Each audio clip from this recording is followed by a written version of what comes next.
Olá, tudo bom com vocês? No vídeo de hoje a gente vai conversar um pouquinho sobre O Iluminado, do autor Stephen King.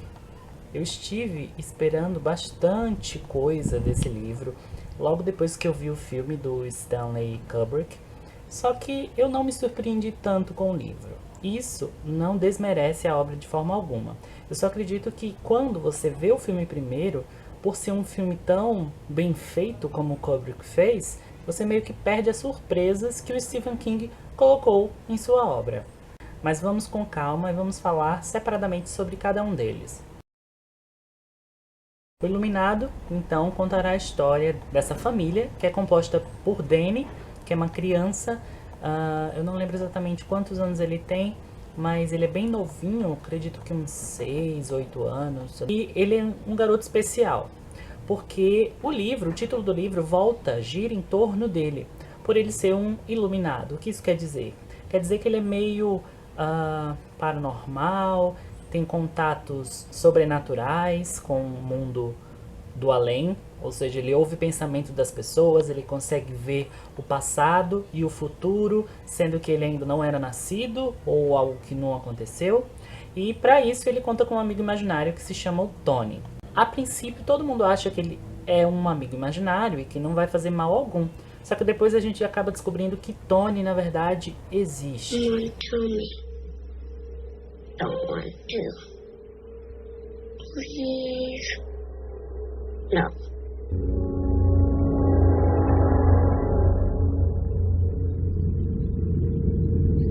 E aí a gente já começa o livro com o pai desse garoto, Jack Torrance. Ele está numa entrevista de emprego para trabalhar como zelador de um motel.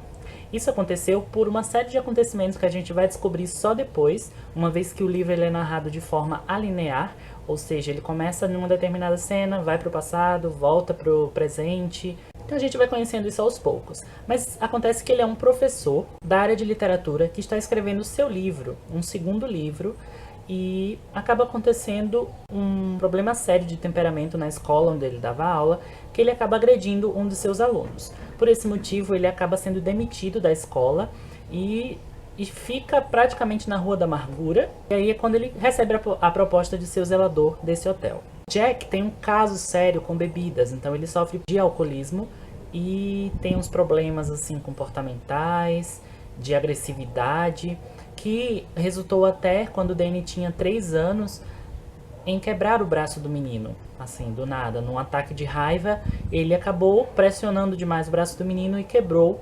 Então todo mundo pensa, né, a mãe, que eu ainda não falei, que é a Wendy, todo mundo pensa que as coisas vão melhorar depois que eles vão para esse hotel, que se chama Overlook.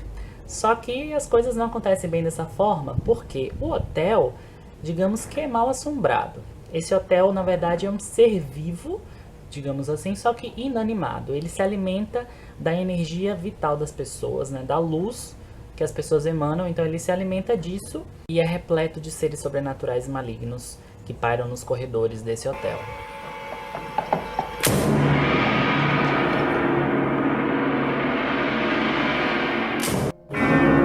Forever and ever and ever. E antes deles irem para o hotel, Danny recebe um aviso de seu amigo secreto, Tony, de que alguma coisa não está legal, que alguma coisa mal pode acontecer, que é melhor que eles não viajem, né? não vão até esse hotel. Só que eles acabam indo mesmo assim. E o que acontece? O Danny, por ser iluminado, ele tem uma certa energia vital, digamos assim, que atrai esses seres malignos para ele. Então eles meio que querem utilizar o pai para atacar o filho. Eles querem chegar até Danny e meio que possuí-lo permanentemente para o hotel. E o elo fraco da família é justamente esse pai, o Jack, porque ele é alcoólatra, mesmo em remissão, ele não bebe mais, mas o hotel vai utilizar desse artifício para poder deixar ele maluco e poder chegar até o filho e fazer maldades. A little slow tonight, isn't it?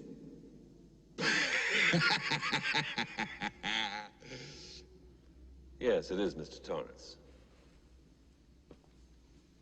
What'll it be? Aí a gente acaba descobrindo no meio do caminho que o hotel já tem um histórico de maluquices, porque o antigo zelador, ele tinha 2 filhas e acabou assassinando tanto a mulher quanto as filhas e depois se matou. Então esse já é o histórico do hotel. Porque o hotel fica isolado da cidade, então ele fica numa região montanhosa e durante o inverno as pistas são intrafegáveis. Não tem como você sair do hotel e tudo fica cheio de gelo e as únicas pessoas com quem você consegue conversar são as que estão no hotel. Então os especialistas disseram que esse zelador ele acabou matando a família e se matando por conta da privação social, né? A falta de seres humanos ao redor, a falta de interação com as pessoas fez ele surtar. E aí é justamente esse o medo da Wendy, que é a mulher do Jack, que ele meio que surte, ou que ele volte a beber, ou que ele meio que ataque o filho novamente. E é nesse clima que a gente chega ao Overlook.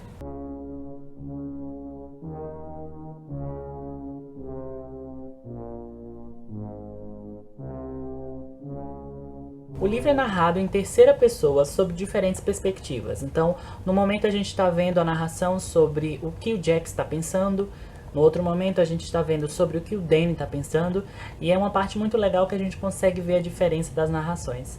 Por exemplo, o Danny, por ser uma criança, ele muitas vezes não entende as coisas que estão acontecendo ou o significado de certas coisas. Então ele usa linguagem bem simples para falar com a gente, que a gente acaba sabendo pelo contexto o que significa, mesmo sendo numa visão de criança. Como eu já falei pra vocês, ele vai ser narrado dessa forma alinear. É importante saber que esse é um livro um universo bem restrito. Então a ambientação é o hotel, se passa sempre no hotel, né, e nas adjacências. Os personagens centrais são esses, o Jack, a Wendy e o Danny.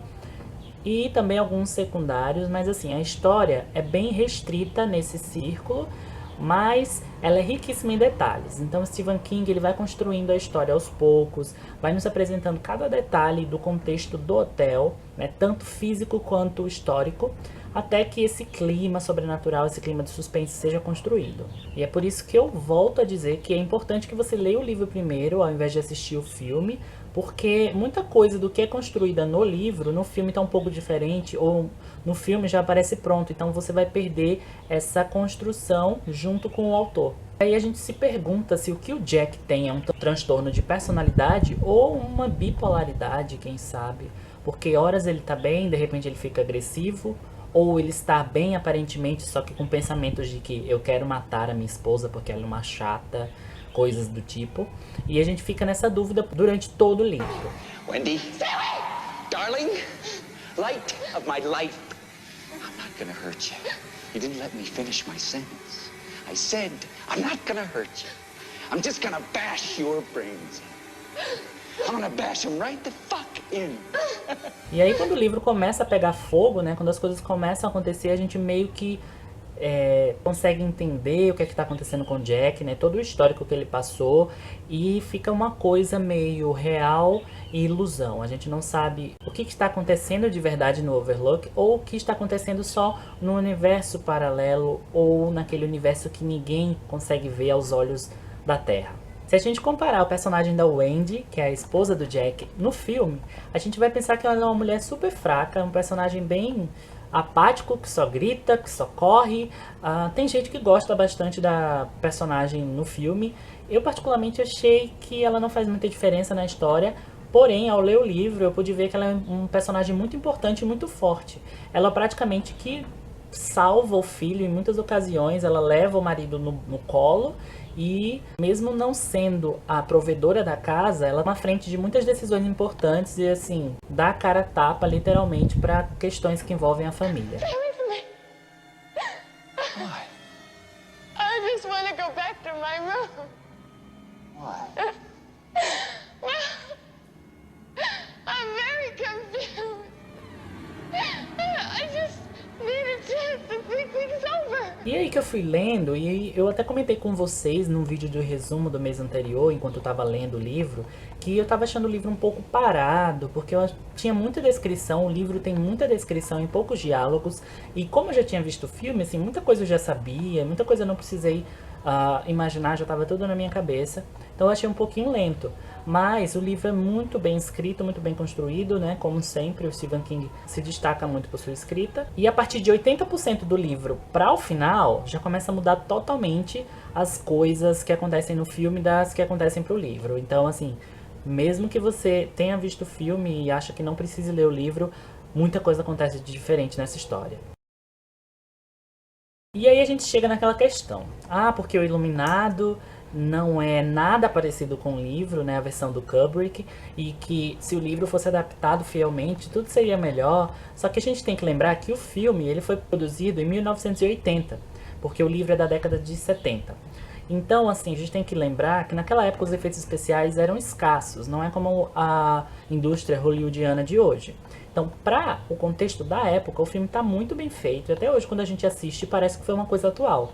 No livro, tem algumas manifestações, né, que pediriam efeitos especiais no filme, mas eu acho que o Kubrick soube sim adaptar bem. Ele pegou o escopo da história, ele tirou as partes importantes, e o que ele não, bom, pelo menos é o que eu imagino, o que ele não conseguia adaptar, ele meio que reescreveu para que fosse encaixado no filme. O Stephen King fala que enquanto o seu livro é quente, traz o fogo, o filme do Kubrick traz o gelo, é uma versão fria. Eu não sei se foi porque eu gostei do filme, ou não sei se é porque eu arranjo justificativas ao acaso, mas mudanças que o Kubrick fez, por exemplo, o labirinto que aparece no filme, que não existe no livro, eu consegui, ao ler, identificar. Eu acho que foi daqui que ele tirou a ideia do labirinto. Então, assim, muitas coisas que, para quem já assistiu, for ler, vai identificar pontos que ele retirou para construir a adaptação. No blog eu vou escrever uma postagem falando mais detalhadamente sobre quais são as diferenças entre o livro e o filme, principalmente para quem já leu ou para quem já assistiu o filme e tem essa curiosidade. E também no blog você acompanha a resenha por escrito, com mais detalhes, com mais coesão, com mais coerência do que eu tô falando aqui pra vocês. Fica a dica de um livro muito bom, de terror, de suspense e sobretudo para quem gosta de uma boa história, de uma história bem escrita. O livro não é impecável para mim, como eu falei, porque eu tive a influência do filme, mas talvez se você que nunca assistiu, nunca saiba da história, exceto por esse vídeo, goste muito mais da leitura. Então é isso, se você gostou desse vídeo, não esqueça de dar um joinha, de ajudar a compartilhar. Um forte abraço e até a próxima!